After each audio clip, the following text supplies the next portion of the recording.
మంచి ప్రశ్న.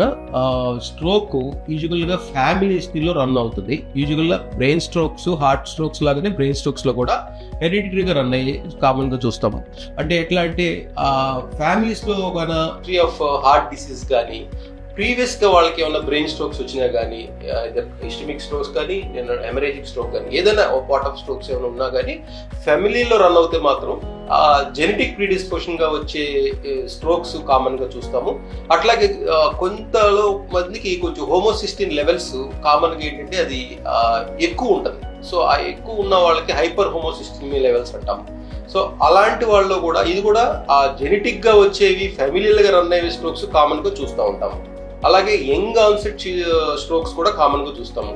So young లో కూడా మీకు హెరిడిటరీ లిస్ట్ చాలా ఉంది. యాంటీఫాస్ఫోలిపిడ్ యాంటీబాడీస్ అని, అట్లాగే కొన్ని అంటే కొన్ని disease rarest of the rarest diseases లకి ఏమేమి కోఇన్సిడెన్స్ గా ఉండే డిసీజెస్ కూడా ఈ యంగ్ ఆన్సెట్ స్ట్రోక్ తో ముడిపడి ఉంటాయి.